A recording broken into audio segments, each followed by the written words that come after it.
একজন মানুষ। উনি কাজে বিশ্বাসী। উনি বাংলাদেশে আসতে চাননি। ওনাকে জোর করে আনা হয়েছে। ছাত্রদের আবেগ এবং মানুষ জনগণের ভালোর জন্য, দেশের কাজ করার জন্য উনি বাংলাদেশে এসেছিলেন। উনি চেয়েছিলেন কাজ করতে। যেহেতু বিভিন্ন দাবি দেওয়া, বিভিন্ন ষড়যন্ত্রের কারণে ওনাকে কাজ করতে দেওয়া হচ্ছে না।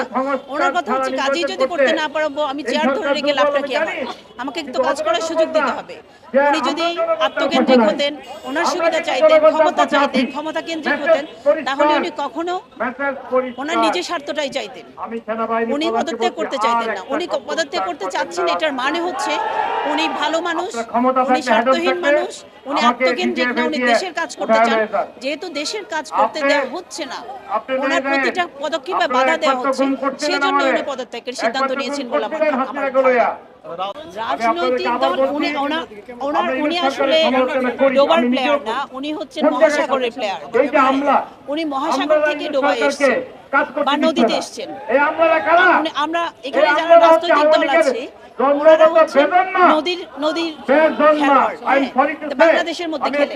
কিন্তু ডক্টর ইউনূস সাহেব হচ্ছেন সারা পৃথিবী থেকে খেলে এসে উনি এখানে এসেছেন, যেখানে ওনার এক একটা লেকচার শোনার জন্য হাজার হাজার ডলার গুনতে হয়।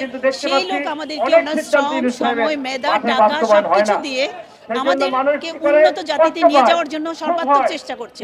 আমাদের উচিত হচ্ছে ওনার পাশে থেকে ওনার হাতকে শক্তিশালী করা। আমাদের উচিত না যে পদে পদে ওনার কাজে বাধা সৃষ্টি করে, ওনাকে বিভিন্নভাবে বিতর্কিত করে, ওনার সম্মান নিয়ে ছিনিমিনি খেলে ওনার জীবনটাকে তছনছ করে দেওয়া। উনি একটা কথা বলেছেন যে কুকুরের পেটে ঘি হজম হয় না। আসলে কি বিষয়টা এরকম কিনা, যে ডক্টর ইউনূসকে আমরা হজম করতে পারছি না কিনা? হ্যাঁ, আমরা উনি দেখা যাচ্ছে যে কোনো একটা প্রোগ্রামে, ওয়ার্ল্ডের যে কোনো একটা প্রোগ্রামে অ্যাটেন্ড করতে গেলে ওয়ার্ল্ডের প্রেসিডেন্টরা ওনার সেলফি নেওয়ার জন্য দাঁড়ায়, মানে সারিবদ্ধভাবে ওনার সেলফি নেওয়ার জন্য দাঁড়ায় যারা ওয়ার্ল্ডের নামি দামি প্রেসিডেন্ট। সেখানে বাংলাদেশকে উনি এমনভাবে তুলে ধরে যেন আমরা সবাই চিনে বাংলাদেশ একটা সম্মানিত দেশ এবং আমরা একটা সম্মানিত জাতি। সেই জায়গা থেকে আমরা চেষ্টা করছি ডক্টর ইউনূসকে টেনে হিসেবে, মানে ওনার চেয়ার থেকে ওনাকে সরানো। এটা জাতি হিসেবে আমাদের জন্য খুবই দুর্ভাগ্য।